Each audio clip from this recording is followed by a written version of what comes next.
How about if I just start at the beginning? you could be honest. Because you know what?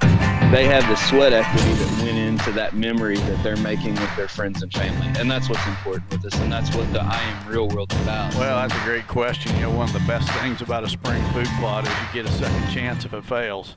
Chasing Giants with Don Higgins, brought to you by buyafarm.com, your source for farm, recreational properties, rural homes, and more.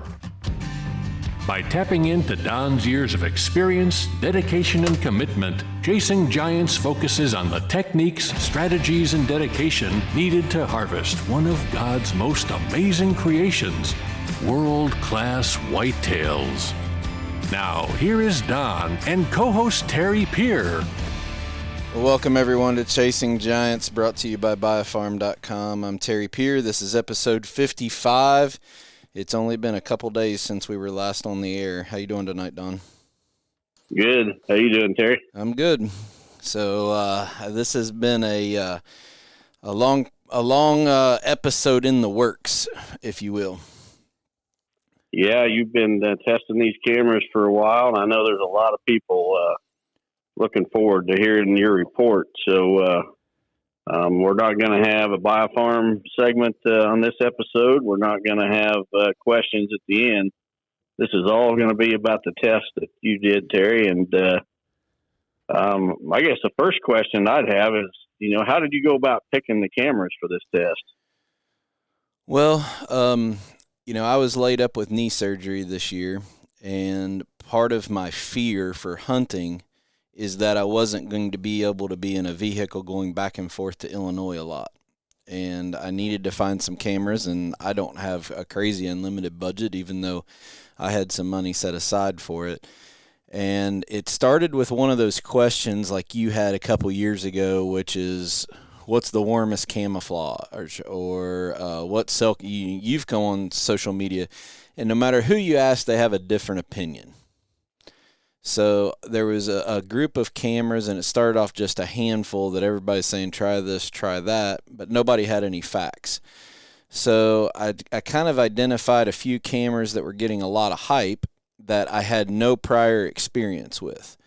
So, for example, people's asked me, why didn't you choose the CuddyLink system? Well, I have a very close friend of mine who had used that and had really bad luck with it, so why would I invest money into something that I've already had a data point on? So I picked a handful of cameras that different people that may be real-world sponsors that they were recommending them, or that we had friends that used them, and it just got a handful. And all of the cameras that I chose had some hype in it, but I wanted to pick cameras at around that $300 price point and below. So I have a Reconic cell camera, for everybody who doesn't know that, but I wanted this to be kind of more of a working man's type cell camera, because everybody's flooding to this commodity level camera. And I really wanted to test the kind of the medium and cheaper price point cameras that had a lot of hype that I didn't have any familiarity with, or a friend of mine hadn't tried it. Mm-hmm. If that makes sense. Well, we're probably, you know how it goes. No matter how you do it, somebody's going to complain and say, well, you didn't do the test right. It wasn't a fair test, whatever. And, you know, you bought every one of these cameras out of your own pocket. Yep. So the other thing is, you know, we're not saying this is the perfect test. Nope. This is one man's experience with one camera from each of these different brands. Right. And that's all it is. And maybe you had the same brand of camera and it did great, but this is one man's test, fair as he could possibly do it. He did it to the best of his ability. And that's what we're going to hear. And it's skewed towards my needs as a trail camera consumer. Somebody else might have completely different expectations and needs that's got a different objective. So, you know, I'm not going to say one's necessarily better than the other, because somebody else might have different needs where one might excel better than another. So this comes from a perspective of what I need out of a camera, and to give unbiased feedback back to people, because you just don't know what to believe anymore. People can be bought and sold anymore. So that's for sure. And just, we just tell it like it is, but, just in all fairness, did you have any relationship with anyone connected to any of these cameras? So I have a relationship in some indirect way with every one of these cameras. And unfortunately, Wiseye, I didn't know him to begin with, but through some dialogue and connections through Fast Pitch Softball, I've gotten to know the ownership family of Wiseye, and I've never met them in person, but I do consider them good people and friends. Talk to them frequently.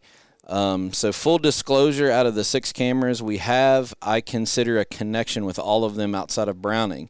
So I'm going to hurt some feelings tonight. There's no doubt about it that, you and I have connections and friends with people that represent these brands that are trying to do their job, but I'm just here to talk about facts. Well, that's all you can do. Besides the test, did you use these cameras, in the woods this year as part of your hunting arsenal? Yeah, most of them were deployed in Illinois all year. When I first got all of them in, if you remember, I was laid up with my knee and was able to travel a little bit around the beginning of September. I set all of the cameras up on an alfalfa field here in Kentucky, very close to my house, where I could limp around on the side-by-side and check them just to make sure they worked. The last thing I wanted to do was run these things to Illinois and leave them and then not have the app figured out, or I wanted to make sure they were sending pictures. So there was an initial trial where I had them wire tied to a metal T-post about 25 yards apart in a straight line we would have been facing south, just temporary to see if pictures were coming through to the app. That was the first one. And then I deployed these in different scenarios on 3 different properties in Illinois in different environments. So I used them to hunt, basically. I wasn't, at this point in time, I was just using them to use them. So, some of them would be on field edges, some of them would be in woods, and then about halfway through the season, as I learned a little bit more about the properties, I narrowed them in and moved cameras from early season to rut locations.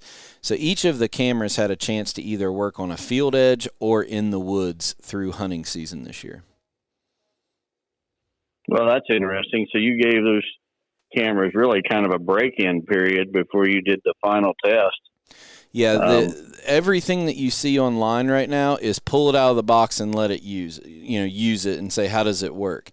These cameras were in the field from September all the way through hunting season until late January before I brought everything back to Kentucky and then did the test that I did last weekend, which was more of a grid test, 1 by 1, that we'll probably talk about before this is over.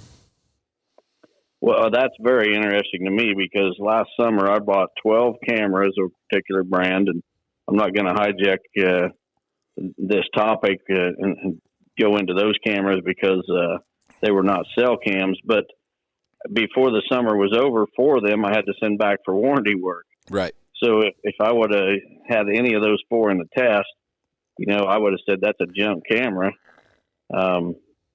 Just depending on which one of the individual cameras I picked out. And it's so a I think key it's point. Very interesting that you gave those cameras a break-in period and then did the test months later. Yeah, so the other key point that people have to know is that when they're in the commodity market of cameras, so these cheaper price point cameras that are represented as some of the cameras in this test, not even the middle, I still believe, I don't know necessarily that I have quantitative data for this. I still think that the cheaper the camera is, the lower the quality standards are in the overall unit. So from camera to camera, say you went and bought 3 or 6 or 10 of them, you're going to have variable results and longevity based on how cheap the components are and how they're assembled. The cheaper the camera, you're probably not going to get in a lot perfect cameras all the way through 10 at least. And it's not to say a $600 Reconic cell camera is going to be everything perfect, but I think the cheaper the camera, the more likely you are to get variable quality standards inside of your batch, if that makes sense. Well, that makes sense. For sure. So one guy says, oh, well, I had horrible results, or one guy says it's the best thing since sliced bread. I still believe that the cheaper the camera is, the more variation you're going to have from camera to camera. So what exactly were the items or the parameters you were testing? Was it like battery life, trigger speed, missed photos? Well, let's start at the original. When I had him here in Kentucky on the alfalfa field, I was just trying to learn the app. We're going to talk when we dive into each particular camera how user-friendly everything was. But it's hard enough managing one app. When you have 6 different apps on your phone, making sure the data plan's working, everything's jiving. So it was more just is everything working with what I call phase 1 of the test. When I took them to Illinois, I really didn't have an opportunity to do apples-to-apples comparison because I was setting them up for me to hunt. So some of them would be on a field edge until the beans were picked, and then they'd move to a scrape. Some of them would be on an inside corner. Some of them would be on standing beans in late season. I did move them around just as I would any other. We've talked about the trail camera shift from early season to pre-rut. In that environment, I was looking at just the quality of the picture. I had no way to quantify battery life at that point because some cameras took more nighttime pictures than others. Some cameras took more pictures than others. So there really wasn't a way for me to say, one battery had better battery life than the other because it wasn't the same amount of pictures in the same environment. I was looking for the quality of the photo. You and I both know that chasing the type of whitetail that we are after, you might only get one shot at a photo, and sometimes they even skirt that camera. So he might be off to the side. You might even get a picture because it triggered for something else, like you've talked about Trump a couple times, right? One of the pictures you got of him, he was kind of off to the side. So the picture quality was really important to me, and basically functionality. And through the hunting season, some of them quit working, which was really frustrating. And you have to deal with it, adapt about it, find out why. And then as I brought it back to Kentucky, there was 2 key things, and I mentioned this on the podcast Sunday night. There was 2 key things that happened during this hunting season that really made me question if I was getting the pictures that was really deer walking in front of the camera. One of them was during one of those magical mornings, like the morning you shot Mel, where it seemed like every buck within an hour or a mile was running underneath your stand. I was on that downwind side of the bedding area at the home farm with the perfect wind and deer just going everywhere. And there was a deer that skirted the corner on me, but he was right in front of a cell camera. And I'm like, oh, no big deal. I'll have a picture of him. So after it kind of settled down, I looked. I didn't have a picture of him. I'm like, I know that deer was right in front of the camera. I mean, I couldn't have drew it up any better. And matter of fact, did I not only not get that buck's picture, but I didn't get but 3 pictures that morning. So I'm like, something's up. I'm sitting here in the woods watching all this action and rut activity, chasing around, and didn't get many pictures. The second thing is I was pretty bummed out searching for a shooter buck. I had a standard that I wanted to go after a 160 or bigger buck this year with a bow in Illinois, and just couldn't find one. When I went to pull the cell cameras and the standard cameras off the lease that you and I share, I relied too much on the cell cameras and never went and checked the cards of the regular cameras. Don, I had 3 bucks that would have been over 160 or right at 160 that I didn't get a picture of them with a cell camera, and Wes Delks had a covert cell camera, didn't get one on there. Now, it's not to say that I would have shot him, right? But I would have planned late season different. I would have done different. I would have handled it different and tried to get on those deer. So when I brought him back to Kentucky, my goal was to set up a test that basically gave a camera the opportunity to take pictures of deer in a confined period of time, similar to what I saw those deer running around in that rut scenario I just told you. So if you imagine now, like, this is where it gets into, I'm no cell phone or cell camera expert, okay? You hear all this stuff about cell cameras interfering with each other, the cell signal and everything. I wanted to take every variable out. So what we did is imagine me putting a fence post at the goal line of a football field, okay, right in the center facing the other goal post. So I'm in the center of a football field looking down at the other end zone and only running one camera at a time. And I put this little scoreboard they use at our church for volleyball that had flips for score, and I would say camera 1, test 1. And my neighbor and I would walk perpendicular to that camera on the 5-yard line. So we would walk left to right. The kicker was I wanted it to be consistent between me and my neighbor, that we were walking the same speed and always kept the same distance. So what we did is we held a 25-foot extension cord beside us. So as I walked from left to right, he was always 25 feet right behind me, the same speed I was walking, right? So we would walk left to right, and we would wait 10 seconds. So we'd walk all the way across the frame. We'd go over to the other side. We'd wait full 10 seconds, and we'd turn around. We'd walk back the other way. We'd wait another 10 seconds. We would walk back across it, wait 10 seconds, and we'd walk back across. So that first grid of test 1 at 5 yards gave the camera an opportunity in a 2-minute period of time, 2, 4, 6, 8, to take a chance at 8 deer, simulated by us walking back and forth. Then test 2 was we went to 10 yards. Test 3 was we went to 15, 20, and 25. So not only were we seeing shutter speed, or reaction time of going across it, but what was the next picture that happened? Because I kept getting concerned, is it taking a picture and trying to communicate with the tower and not taking the next picture of what's going on in front of you? So I wanted to see, when is it taking a picture, and is it getting that second deer, in this case my neighbor, 25 feet from me, holding the other end of an extension cord, walking back and forth. So that was the test, the phase 3 of the test that just happened last week. Did I explain that to where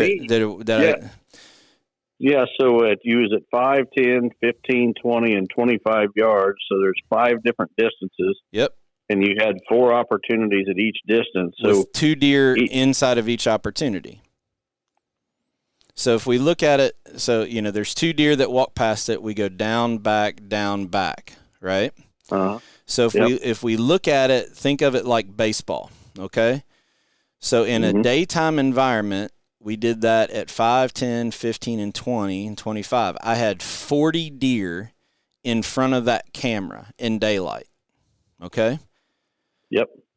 Now at nighttime, we did the same thing, Don. And literally, I could have taken a shortcut and put these cameras right beside each other, but then one of these social media know-it-alls would come in and say, "Oh, well, cell camera interference and all this, you're not doing a fair test." Fine, we eliminated it. We walked 6.2 miles on that grid that Saturday.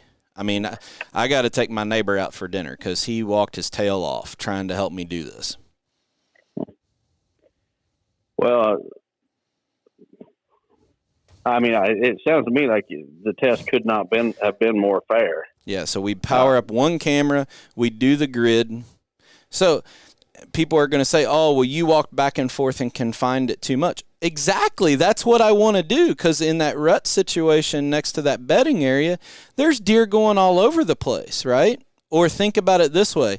In early season where you have a bachelor group come through, it might take a picture of that 2-year-old, but guess what? There might be 4 or 5 bucks in that bachelor group. He might be the 6th buck or the 4th buck. Am I getting a picture of the deer that I need to get a picture of, right? Right. So I want to see what that reactionary time was.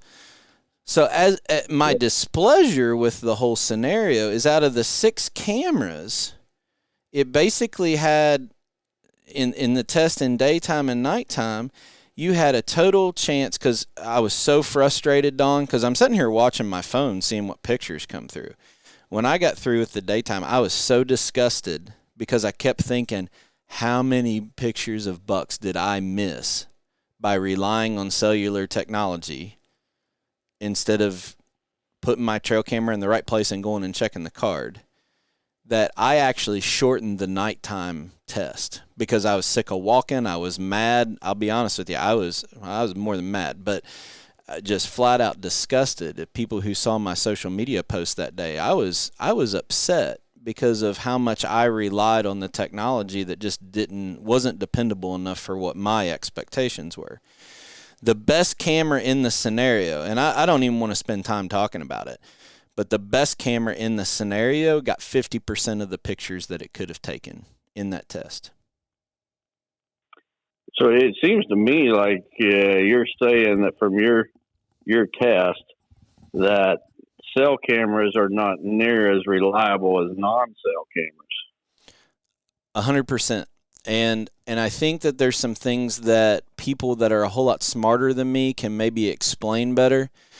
But I think it boils down to no matter how good the camera manufacturer is, they're still dependent on that cell provider and that cell tower. And that's a moving target. So why do you think these cameras have all these firmware updates to go to them? Well, the cheese keeps getting moved by these cellular towers, then they have to make a new firmware update. So in some cases, I don't blame the camera company. They're trying to keep up with a moving, dynamic industry, meaning cell phone towers. But think about it, Don. How many times does your cell phone just act goofy? And we're relying on that variable to do it. So I think you have to separate cell cameras in a dynamic, which is a situation where you have a deer in front of you for a longer period of time. That might be in Kentucky over a feed or a mineral site. In Illinois, how we use them over rope scrapes for inventory. If you can get that deer in front of you, I think that's one scenario where cell cameras might work, more reliable. I don't have... Go ahead.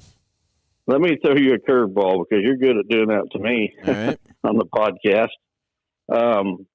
When you were done with your test, did you remove the cards from the camera and see how many pictures they had taken that were not sent to your phone? The one Saturday? No. And here's why. If I have to rely on an SD card, why in the world am I paying a monthly fee to manage these stupid things? Mm-hmm. Good point. So, and I guess my point was if maybe the camera did its job, but it was the cell technology or the cell tower, or the cell provider, or whatever. We didn't plan this, but you just teed up a perfect point that I didn't even really plan on talking about. If I was a consumer out there and I was going to invest in a cell camera, the first thing I would do is call that cellular company. And I can't answer this. I don't know the answer in this allotment of 6. But I would ask them a question and say, how does your firmware work? Does your firmware say a deer walks in front, it takes a picture, and it sends to the tower? While it's sending to the tower, will it take the next picture and store it to the card, or is the camera completely disabled until it confirms that signal and transfers that data to it? Because think about it.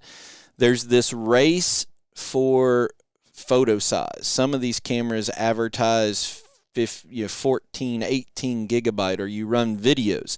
The bigger that file size is that you're transmitting, the longer it's going to take. And let's face it, we don't have 5 bars at places we use cell cameras at sometimes, right? Mm-hmm. So the first thing I would do if I'm going and looking into a cell camera, call their customer service and say, how does this camera work? If it's transmitting the photo, is the camera MIA? Is it dead? Or is it still taking that picture to the SD card? For me, if I'm relying on that SD card, I'm putting a regular camera in there. I'm not paying that monthly fee for that. Right.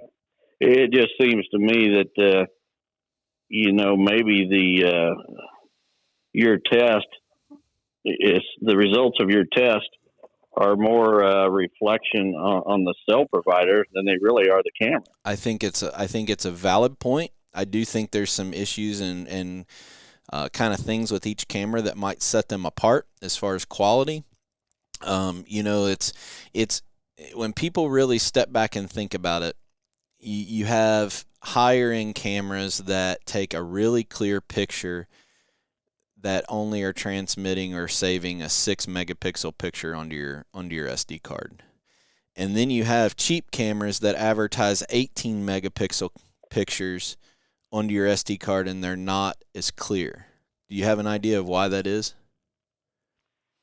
Not exactly. It's the grade or the quality of the photo sensor. So the lens or the photo sensor out front, like a Reconix or a WiseEye, I think they're the only ones that use a 5 megapixel. So they're actually transmitting a smaller file, 6 megapixel, but it's much clearer. The way that the cheaper cameras are doing it, they're using a much lower quality photo lens. And I'm going to get the wording right, and people are going to yell at me, and that's fine. But that photo sensor is a much lower quality, and what they do is they stack the pixels on top of each other.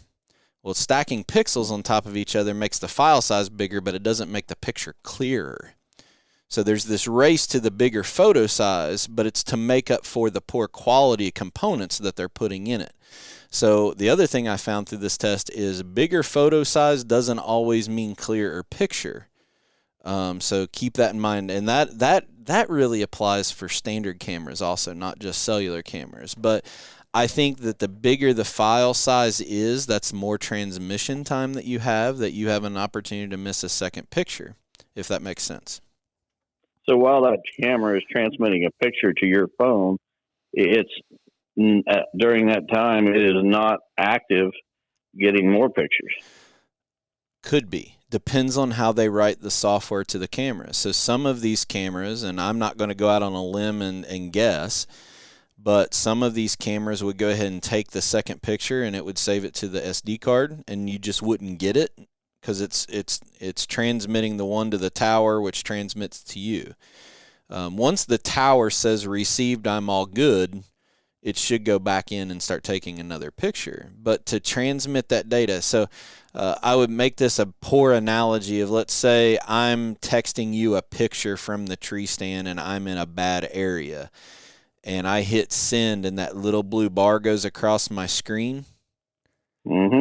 Whereas or I'm inside your shed, inside your shed where I spend time, where I stay when I come up to see you, it'll take 45 seconds for that blue line to go across as it's loading and communicating that, and then your text message says delivered. If I'm standing outside or in a good cell phone area, it's instant, right? So based on the cellular service, it might take 4 minutes for it to go through. It might take 2 seconds. The question I'm telling people to do is find out before you buy these cameras, how is that camera PLC and software written? What is it doing? So my I guess, and this is where it's personal preference. For me, if I'm going to pay the $15 a month or whatever these things are, I shouldn't have to go in and run the SD card to find out what's on there. If I have to do that and rely on that, why spend the extra money on the camera and the data plan? That's just, this is where it's my opinion. Somebody else might have a cell camera that's out behind their house that they use, and it's not a big deal, and they don't add pressure to their property to run out and pull the camera or the card every once in a while. Well, I get what you're saying, Terry, but in all fairness, it seems to me like the limiting factor on these cameras might be the cell service and not the camera itself. You're absolutely right. And it's a big part of it. It's a variable that we have no control over, right? Mm-hmm. And at different times, the cell signal's different on your phone. Think about it. Sometimes you're just like, why don't I have signal? So we're relying on something we have no control over. These cell camera manufacturers, I throw them a little bit of a bone in this. But I'm telling you, I'm standing in my backyard with full bars, at this test where I was walking back and forth, and the best camera got 50% of them. Well, it could something's be wrong. that, it could be you and your neighbor were walking across there and the camera captured you every time, but it was sending the picture as your neighbor came across. You got it. And he could be on that card. It's just that if that was a deer in the woods, you would have to go retrieve that card to know it. Exactly. So for me, using a cellular technology for out of state or for back in close to bedding areas where I want to take it and just leave it and never touch it until I go back in and shed hunt, that scenario doesn't work. If you have it on a feeder where you're going in, or a mineral site where you're going in every couple weeks to replenish it, where you could change that card out, and it's just a convenience thing and I mean, it's fun sitting there at night watching the deer at your camera. That's a completely different ballgame. So I think it's people have to set their expectations about how they want to use them. But if you want to never touch these things and put them on a trail, I don't have any confidence in relying on cellular technology. I think that it's a tool that can benefit you, but I made the mistake on the lease to rely on it, and pretty disappointed with myself because I had an opportunity to chase a really good one and didn't even know he was there. Well, this is interesting. I mean, I'm even learning stuff as I'm talking to you here. I'm guessing most of the listeners probably will too before this is over.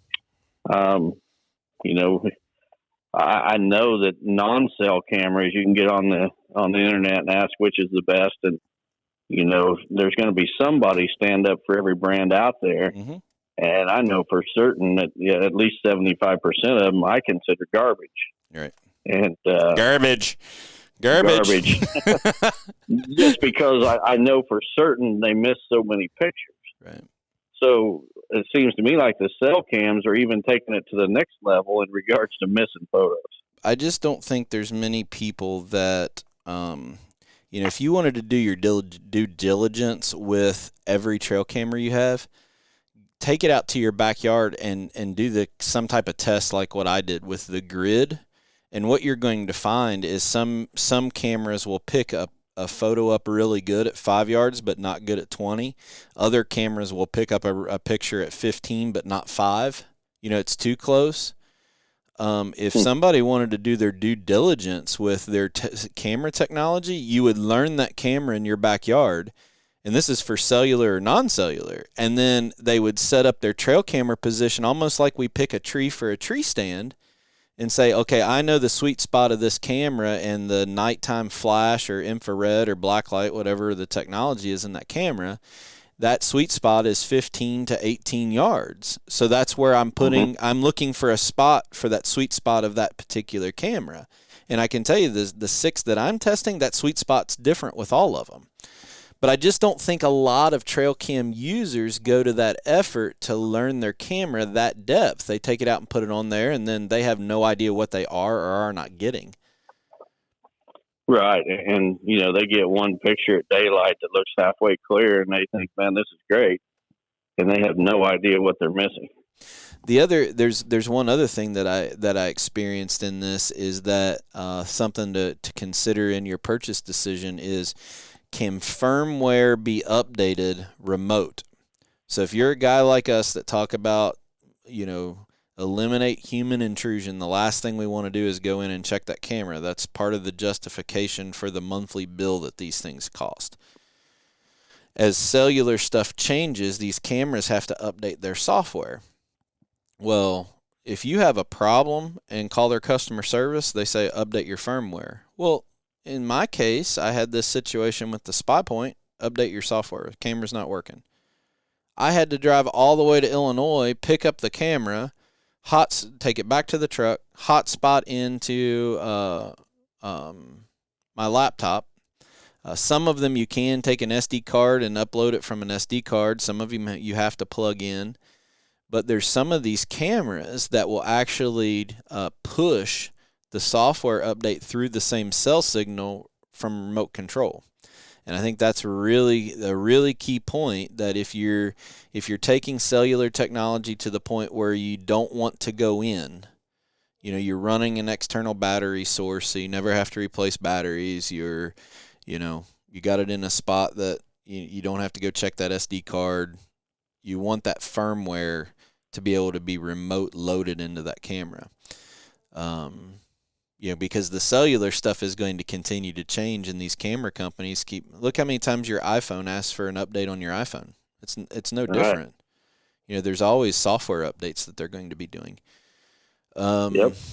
The only other thing that I thought about that is important for me is I had the Browning camera in an area that would be very close to where your camera is at the bridge below the shed. So it's kind of pointing at some trees where the deer, are walking. Great pinch point, great crossing. I had the Browning at that. But what happened is it was facing a little bit too much angle where I was getting a sunset, and it was fine until the leaves dropped. As soon as the leaves dropped, I got that glare through the trees, and I started getting a ton of false triggers. Some of these cameras you can go in and change the sensitivity from your app, while others you can't. So for me, it's really important running them out of state, running them in an area that I don't want to go in and put any intrusion onto a location. I want to also be able to change the settings on that camera from remote control, so I don't have to go in or drive 4 hours away. So I think that's another thing that people that are wanting that expectation out of it need to evaluate in their purchase. Interesting.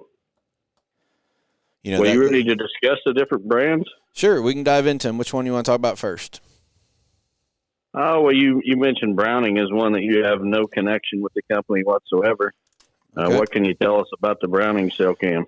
I'm going to talk about the overall construction, so I'm holding these things in my hand right now. And actually, for the people coming to your master class, I'm going to bring these up with me and set them on a table so everybody can kind of see them and hold them and compare them. Most of the time, we don't have a chance to do that. From a construction standpoint, since I'm a manufacturing guy, I look at it. The case is just ginormous. I'm used to these little bitty Strike Force cameras with the 6 AA batteries. I'm using the Defender wireless. So that's another thing we should have pointed out. These are the current models that I bought last year. So some of these cameras have a new model that's just come out that they would have released at ATA. Remember, I've been running this test since September. So this was the model that was out then. The case is ginormous on it. It's got a good metal bracket on the back. It's compatible with all of these cameras are compatible with your cable lock, so that's not an issue. So I like the heavy case.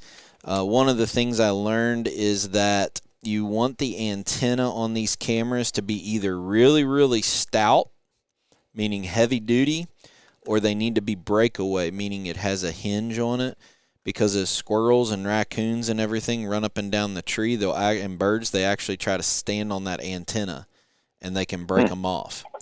So Browning has a one-piece, really rigid one antenna that comes off of it. I think from a manufacturing standpoint, it's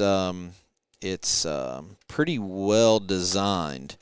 The next thing I noticed is that at first I thought this thing had 12 AA batteries. This honking thing takes 16 AA batteries. That's why the case is so big. So you start looking at cost of ownership, and it's pretty high because you're leaving these things alone. Again, if I was running these things not in a test, I would invest in an external battery source. So this does have the plug-in where you can run solar or a 12-volt adapter to it. I was a little bit disappointed in the picture quality, but one of the things that I look for in a cell camera is the ability to have a high-def download. So even though the picture that comes to your phone is a little grainy,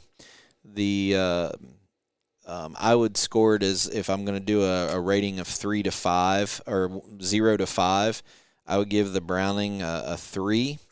But I like the fact that it's transmitting a small file for speed, and not using up a bunch of data, but I have the ability to do a large file, and it's okay. I wouldn't make it great. I kind of put Reconyx as the kind of more of the gold standard when it comes to clear, good photos, because I have one. I know what it's capable of. So it's about middle of the road. I thought it would be a little bit better than what it is. The software on the camera itself is very similar to what you guys would normally see on a Browning standard non-cell camera. Pretty easy to navigate, do settings. I have no issue with that. Very, very easy to navigate as far as setting up the camera. The app is okay. There's a lot of people that will say, well, something's new coming out. I can't test something new that's coming out. I can only tell you what I know. The app is a little cumbersome. And again, I don't like the fact that you can't change sensitivity settings from remote. You can change it from photo to video remote, but so I would rank the app as okay. It's a little bit above average as far as capability, but it does have some limitations on it. This camera was $300 retail when I bought it, and I initially purchased the $12 a month service plan for Verizon. So that got, I think it was like 2,400 pictures a month. And they actually monitor your high-def downloads, and you only got 10 of those a month. So you couldn't just go in arbitrarily and say, every camera I want to look at high-def. You had to really watch which ones you did, or else they'd charge for it. What happened with me is I had it in that situation where I started getting those false triggers. I was getting 2,000 pictures a day, and I burned through the data.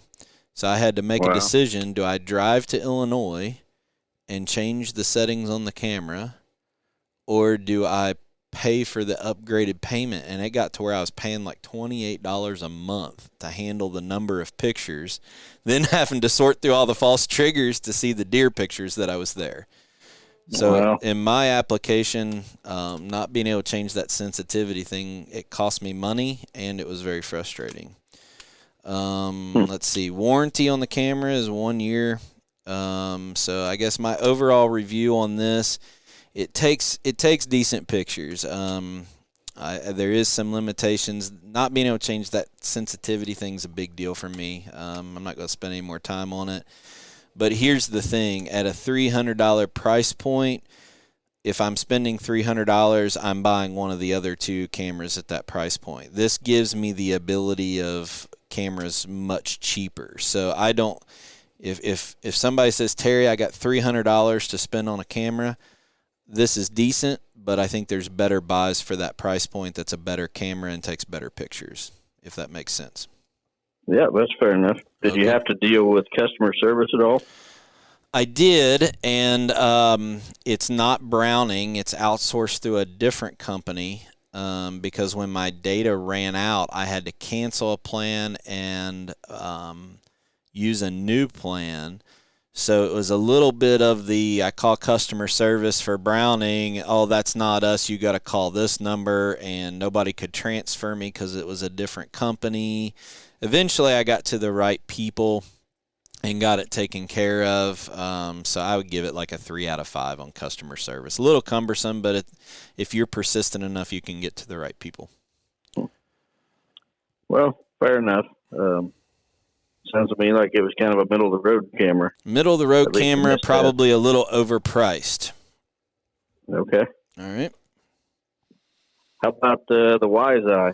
All right, the Wise-Eye I didn't have any knowledge of prior to doing it, and our friend over at Taz Timbers, who's a real-world customer, said, hey, this is brand new technology, you got to test them out. And I remembered seeing this company's booth at ATA because they had a species recognition deer feeder that I was really interested in. So these feeders would stay open with a door, and it had a camera built in, and when a turkey or a hog walked up, it shut the door in their face. Where if it saw a deer, it would leave it open. And that kind of interested me a little bit, but I didn't really stop. Didn't even see that they had a cell camera. So I bought one, and then indirectly through talking with our friend Tony, Got introduced to the owners, and they're really nice Christian people. Think of the world of them. But didn't really have any knowledge of it. But when I saw this camera, I immediately recognized the case from a bad experience I had with Sniper back in the day. It's the exact same case. So I called customer service actually before I called them before I ordered and said, is this the same guts as a Sniper? And we talked about it, what was different, learned about how the cellular technology works a little bit different on this camera. It bounces off of different providers, and heard that it had a 5 megapixel photo sensor in it. And I'm like, okay, I'm going to give this thing a shot. So I wasn't real concerned about the construction of the case because I still have some Sniper cameras that I put on feeders that are probably 6 years old and no water intrusion, anything like that. So the case itself, I've never had any problem with. It's a side latch. The latch is the full height of the case. Nice embedded gasket around it. This camera takes 12 AA batteries. So overall construction, I didn't have any big concerns with it because I'd already used this case in a different platform. I was interested about the picture quality. So when I first started seeing the pictures and the video quality, I'll be honest with you, it's the closest thing to Reconyx quality I've ever seen as far as daylight pictures and video. If I had to score the camera, it would probably be like maybe 4 out of 5, I guess, the more I think about it. And there's only one reason behind that, and it's that if you have it on picture mode at nighttime, there's just a little bit of a blur. And really what that is they're a brand new company and they haven't quite figured out all the settings yet. So the aperture setting and the speed in which it's taking the picture, sometimes it's focusing, like if you have a tree limb coming in on a scrape, the tree limb will be perfectly clear, but the deer will be blurry. So I know that the quality is there in the photo lens and everything. It's just I can't rate it, perfect because there is still a little bit of nighttime blur on the picture mode. If you have it on video mode, it's amazing. Actually, one of these cameras, I bought a couple after buying the original one. There's one of these I have hanging on your farm right now on a test plot of soybeans that I've sent you some video pictures from. It's pretty good, isn't it?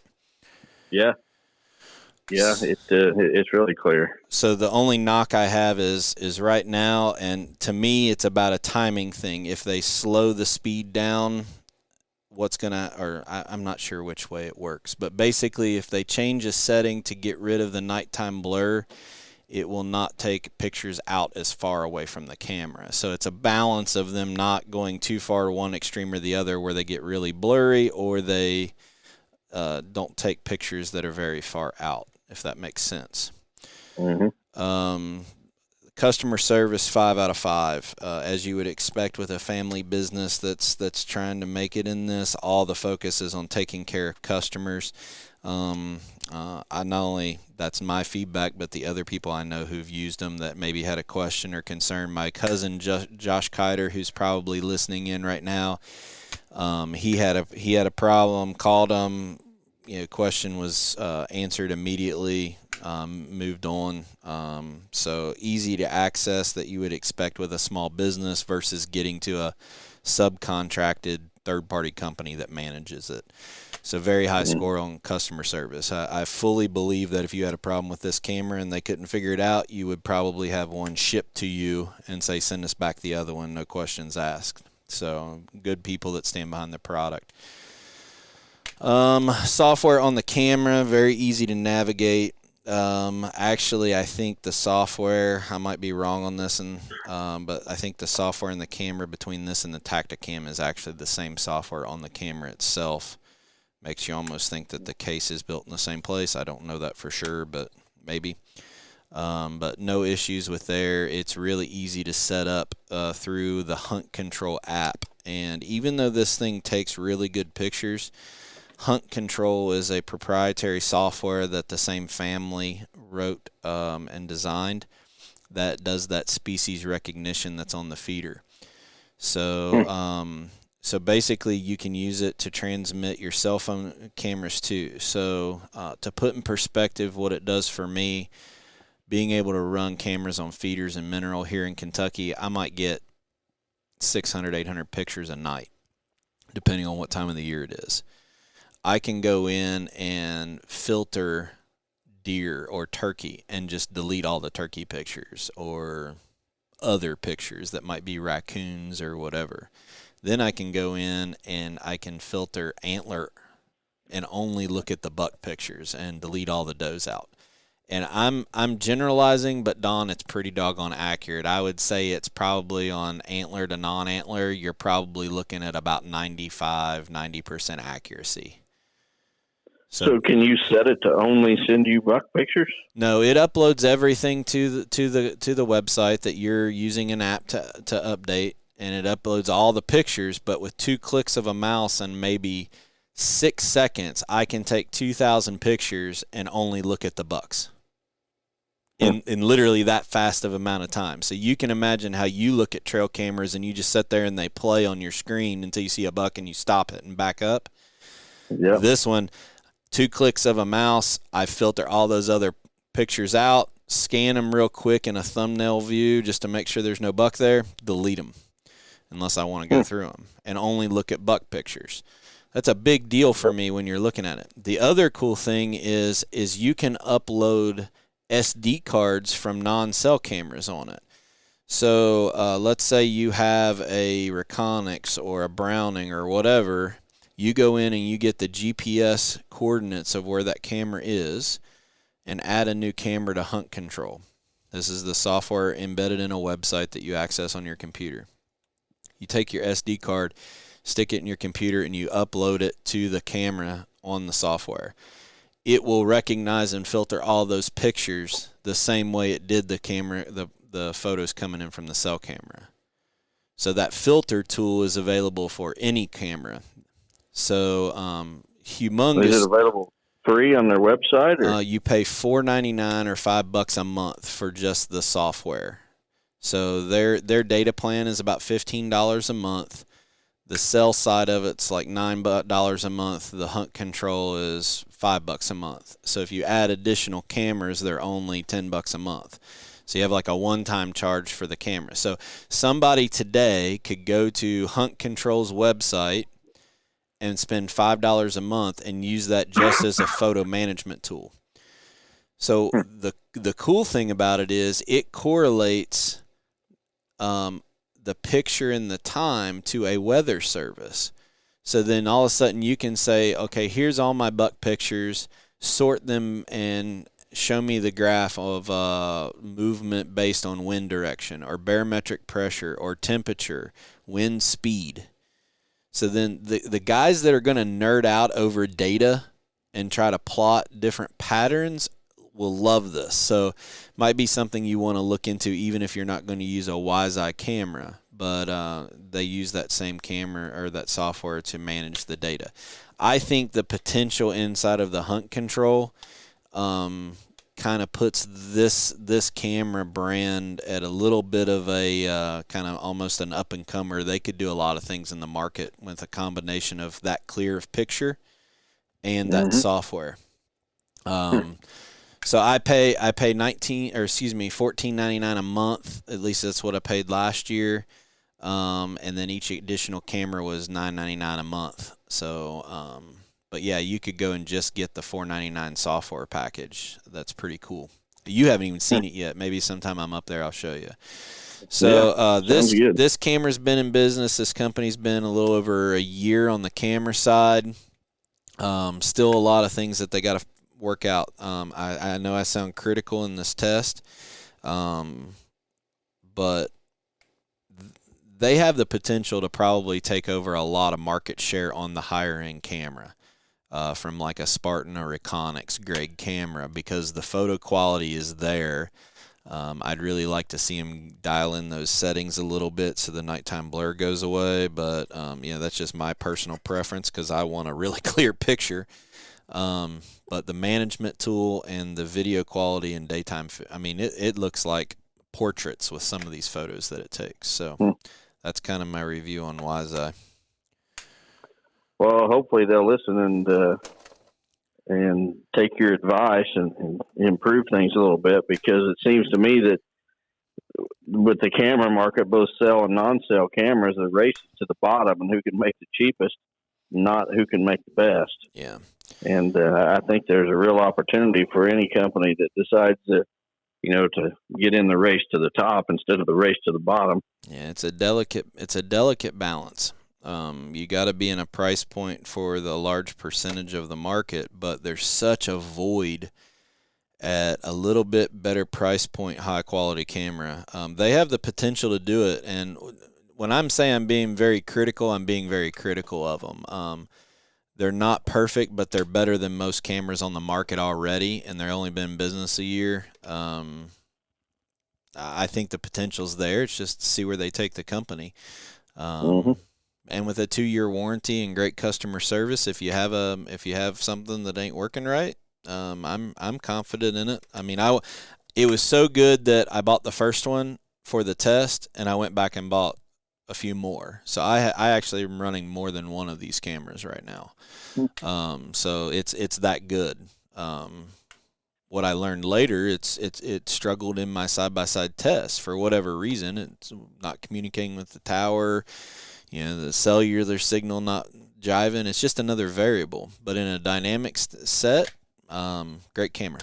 Okay.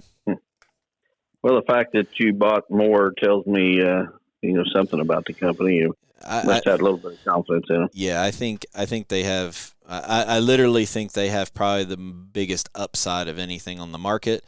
They don't just quite have a perfect solution yet. I think that's the best way to explain it. But good chance of getting there. Well, let's move on to the next one. How about the Tacticam Reveal? All right, the Tacticam Reveal got all kinds of buzz this year because of the price point on this camera. And this price point was around $120.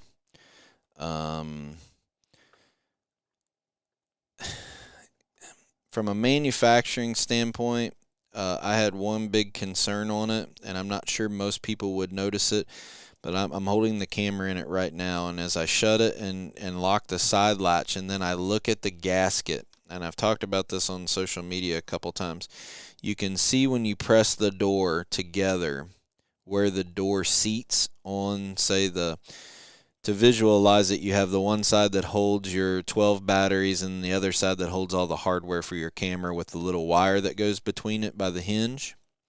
Yep. Okay, as you fold those together and you latch it, the gasket on the camera side where the hardware is should press up against a little rib on the battery side. And as I look at mine right now, holding them in my hand, there's the whole one corner that is not have an indentation from where it's sealing onto the battery side. So over a period of time, you're going to get water intrusion in there, which is going to cause problems.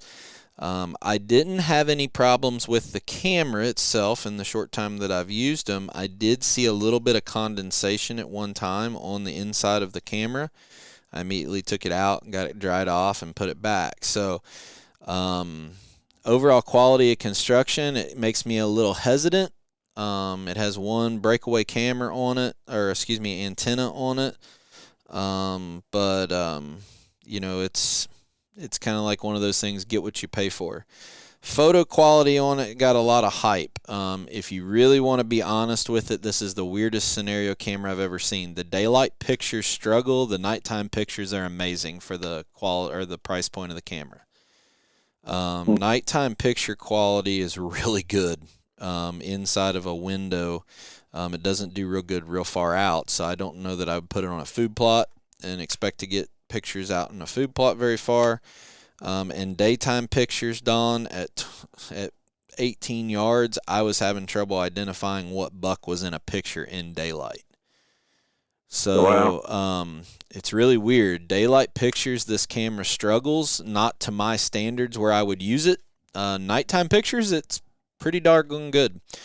I actually called customer service with an issue of mine. Got real good support, so I can't knock them there. Software on the screen, again, I think it's the exact same software as far as navigating as the Wiseye. So easy to function, easy to set up.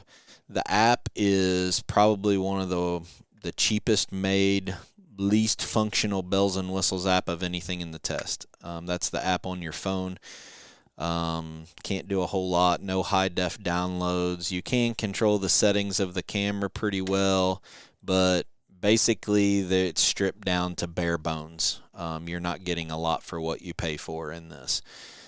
So the app really needs a lot of work as it compares to the rest of the cameras in the test. Warranty 2 years at a $120 price point. So there's a lot of guys out there that'll say, I can buy 2 of these for the price of one of the higher price point cameras.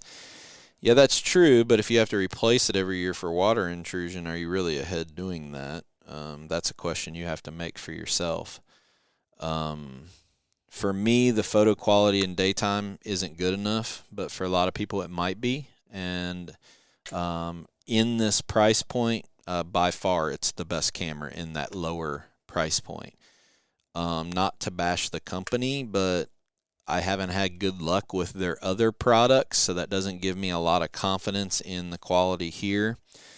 And folks, I don't like I said, I don't mean to bash this, but I've heard a ton of people say the decision of this company and this camera is to make their money on volume of sales, not margin per camera. What does that tell you about the decisions of the guts and the stuff that they're putting inside of this? They're making it as absolutely bare bones cheap as they can and cutting every corner they can. So when a company says they're going to make money off of volume and not margin per camera, that concerns me, because it's hard to say how much cheaper components is this. I would venture to guess that the 5 megapixel or even like the 4 megapixel photo sensor that are in the higher end cameras, that photo sensor alone probably costs more than the manufacturing cost of this entire camera. That would be my guess. So if your only choice is to spend a little over $100, 100 to 150, best camera on that price point, but still doesn't meet the needs of what I need out of a cell camera. Well, is there even another cell cam in that price point? Yep. There's a couple. They're actually next on the list. Well, we got, I think, 3 more to go. Let's talk about the Spy Point a little bit. Spy Point puts cameras in that price point. There was such a demand on the cell cams when I bought mine, I ended up having to go with the Link Micro S, which has an integrated solar panel built to it. So it wasn't my intention to test a solar camera against battery cameras, but it was all I could get my hands on inside of the Spy Point product line at the time.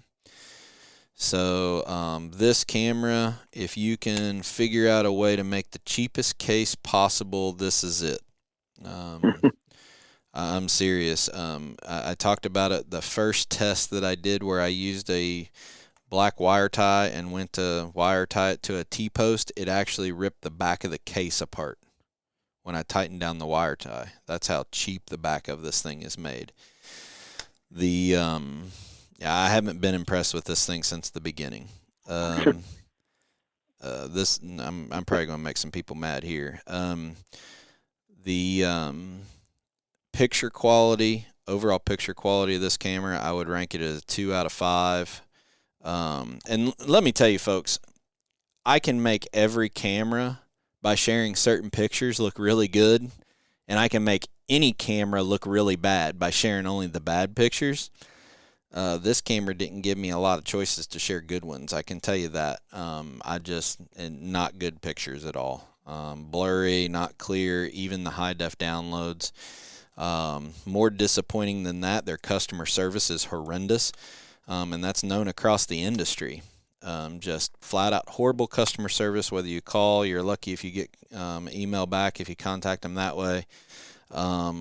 One of the other things I can't stand about this camera is when you open it up, there's no like little LCD screen with software in it. Get this, Don, you flip this switch on and there's a blinking light, and depending on how the light blinks, you have this code inside the door that says 3 flashing lights with red equals this status, 2 flashing lights with orange. So you're sitting there having to figure out if your camera's working by counting a flashing light beside the power switch. Well, that just screams cheap to me. Yeah, so I didn't like that about it. The app is middle of the road. I'd say it's functional. High def download. There's a lot of stuff that I think they've programmed the logic to add to it later, because you click on something and it says not available now or coming soon in the app. So the app isn't bad. It's good. I wouldn't say good, but it's functional. Not the best, not the worst. One of the things that they do have going for them is their cell plan is unlimited pictures. I would say they do that right, so you're not having to worry about being over your number of pictures and managing that at $15 a month. But I guess I do have a reason I would buy this camera. If I had a neighbor that was killing my target bucks, I would buy this camera as a gift for my neighbor. Because he didn't want to kill anything. Well, because if he's killing my target bucks and he's relying on this camera, he's only going to get maybe 30% of the pictures that walk in front of it when it works, when it's not requiring downloads, when the customer service actually answers to fix it. So he's going to get very little intel of any of the bucks and having to go in there just a ton of times to deal with the garbage that's inside this case. Garbage. And pushing the deer over onto my property. So if I was going to buy this camera, I shouldn't say there's not a need for this camera. If you're looking for a camera to sabotage your neighbor, this would be a great choice for you. Well, I think we see where this one ranks. All right. Shall we move on to the next one? Yeah, let's go to the next one. Yeah, which one is Stealth Cam. Oh, this one's Stealth even Cam. worse. I wouldn't buy this thing to use as a wheel chock for my trailer so it wouldn't roll over the hill. This is the cheapest design camera that's even in it. You think the case of the Spy Point is bad? This is horrible. It does only take 8 batteries. I will give it that. It's got a QR code on the inside that you scan with your camera, and to set it up, you scan it and it takes care of everything. So pretty easy setup. No screen. More of these little flashy light doohickeys with codes, and just frustrating to me. Really cheap side latch, cheap antenna on the side that will probably end up being broken. I couldn't even get a good picture of this thing. I moved this camera trying to find a scenario that it actually took a decent picture, and I couldn't find it. I bet I put it in 6 places. And I was running, all these cameras had lithium Energizer batteries in it. Kevin Thayer said put alkaline batteries in it, and in the daytime they're decent pictures. If it's out on a field edge in the open, you can't use it in the woods. And he actually told me that at our last when we did a podcast at your place live one night the last time. And I'll be honest with you, I quit spending the $22 a month for this piece of garbage to even put it in the test, because I couldn't even get a good picture out of it. So probably by the rut, I had thrown it in the back of the truck and took the data plan off of it and quit using it until the last test that we had here recently this weekend, where I put the data plan on it back for 1 month so I could do it was the hardest $22 I've ever spent in my life, was to reactivate that for one couple hour test, but just flat out garbage. This thing is going to get shot with a muzzleloader at 442 yards at the range by Jeff Hankins, who built my custom muzzleloader. I'm gonna blow this thing up, because no person on earth even deserves to get this thing as a gift.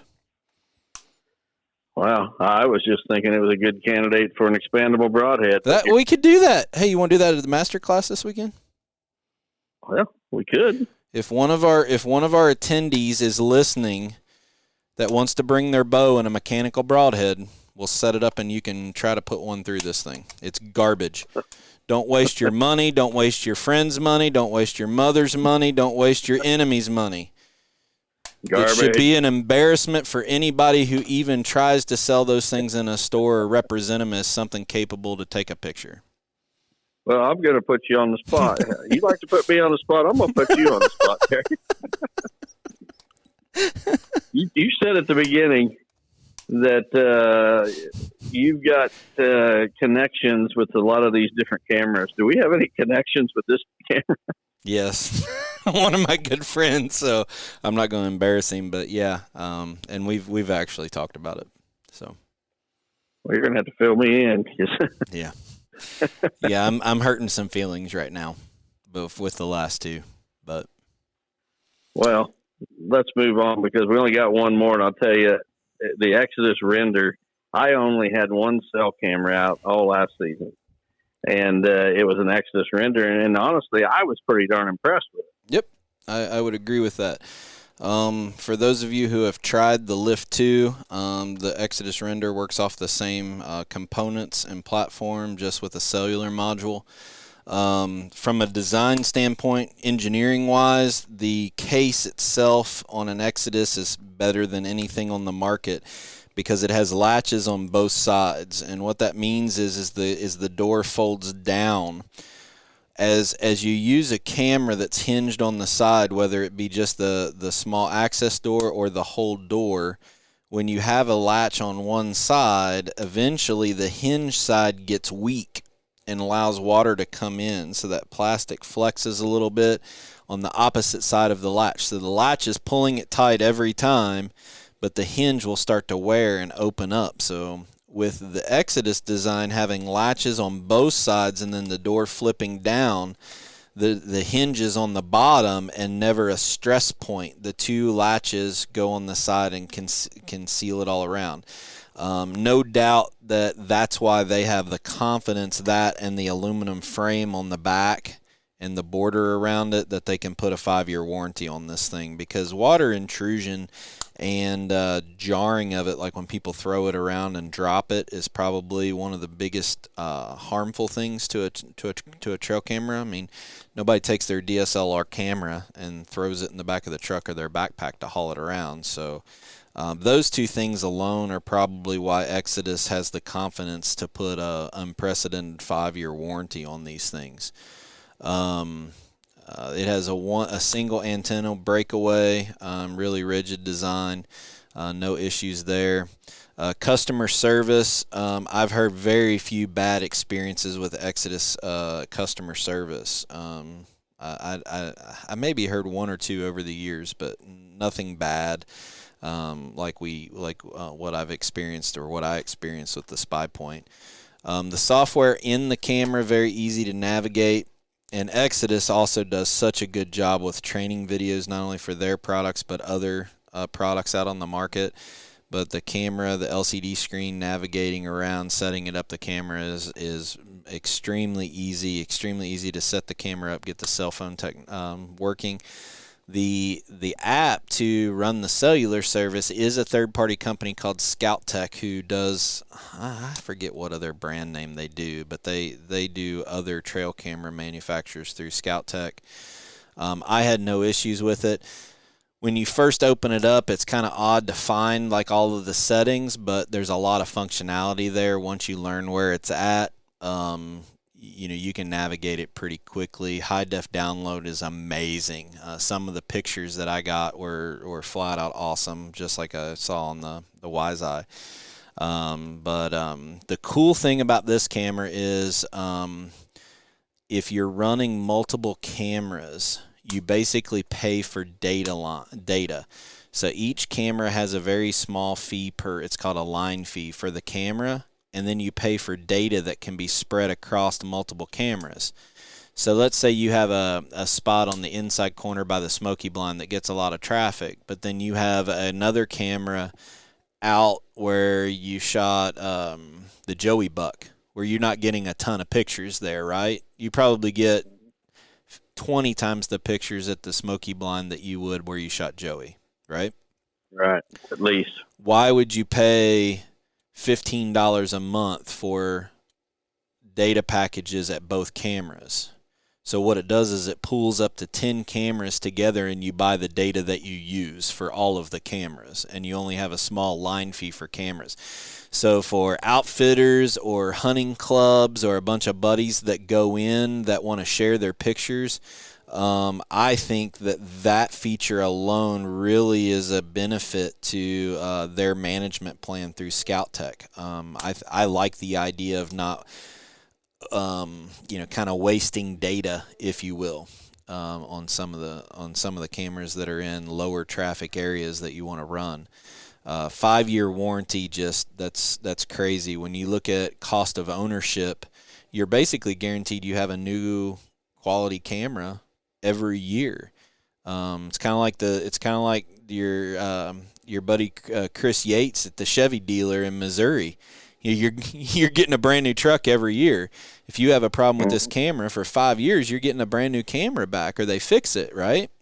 So a little bit more up front with a $300 to $335 price tag, but you look at cost of ownership for that 5-year period, it's about $67 a year that you're guaranteed at the most it's going to cost you.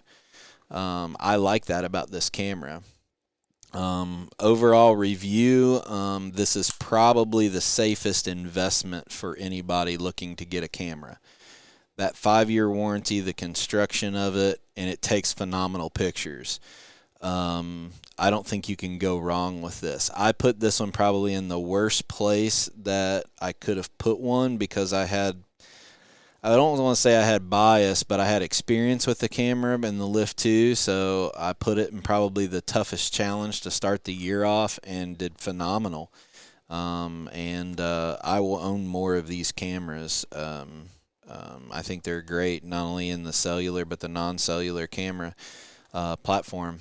I don't think you can go wrong with that warranty. That's hard to beat when you're back to that for 5 years. Right. And you mentioned that you had heard, a couple of reports on the internet or whatever about poor customer service. I'll just throw out there that, I've had absolutely nothing but fantastic service from Exodus. And I can't imagine that anybody had poor service. If they did, there might be some kind of bias there, that the reason they would say that. It's the old thing. There's 3 sides to every story. So right. I think that's the safest investment. So if you take a step out and look at the 6 cameras as a whole, I edge the WiseEye is probably the best photo quality of all of them, and probably it has the potential to take on a lot of market share from Reconyx and Spartan, but they're still a new company, still tweaking things. Safest investment, plug and play, a fantastic camera with a backed warranty. I don't think the photo quality is quite at the level of WiseEye, but it's pretty darn close. The Exodus Render and the WiseEye, you're paying a little bit more for them. Are probably the best 2 cameras in them, for the money.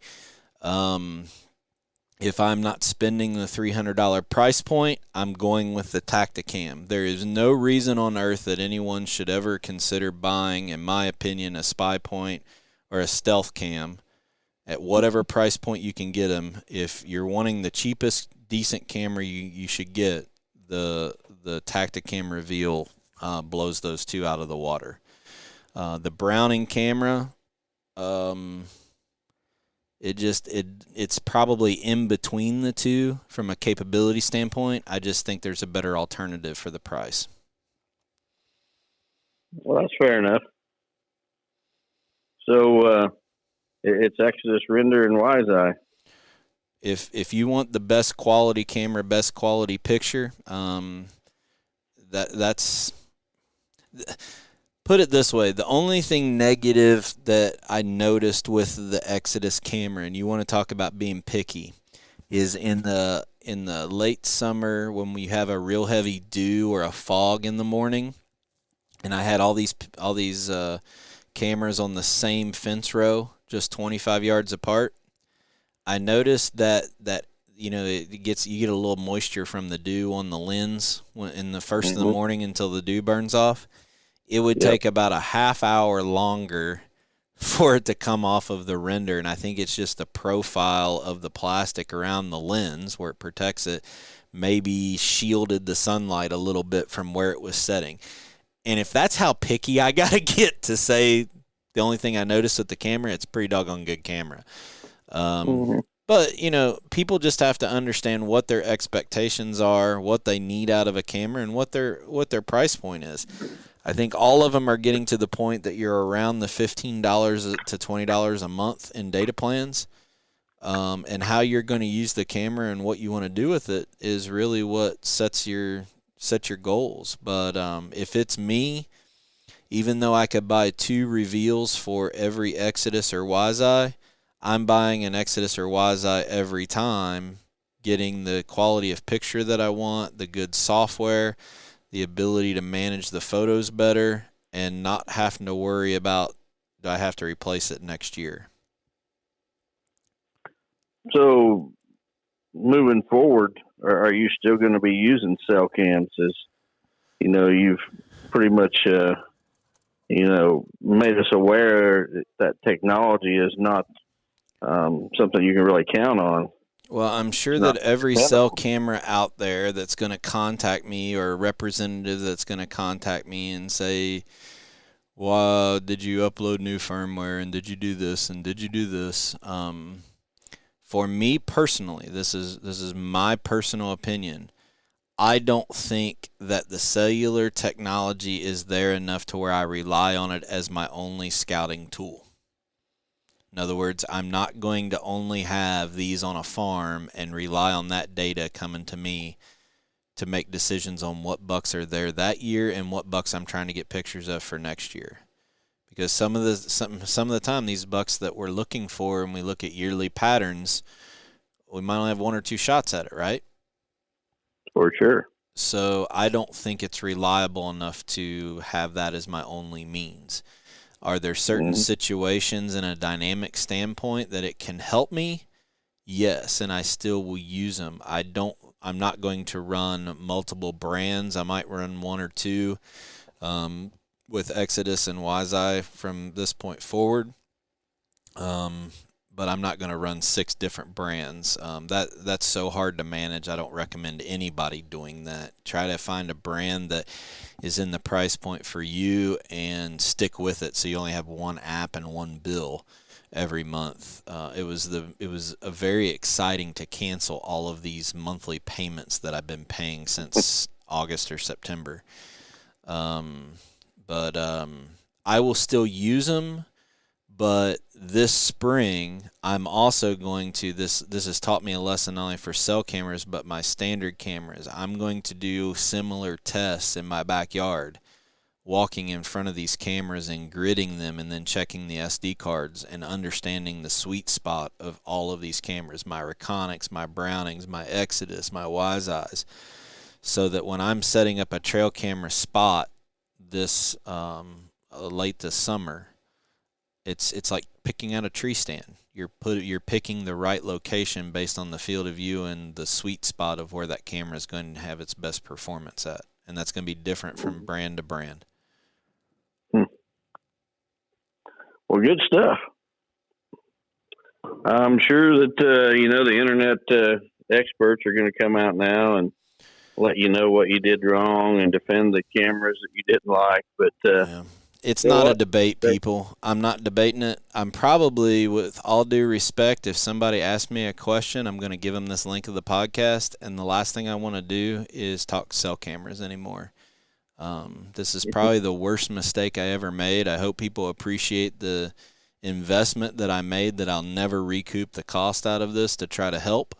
They might not like my boldness in what I say, but it is what it is. This is, for my needs, what I got out of it. And a couple of them are flat out garbage.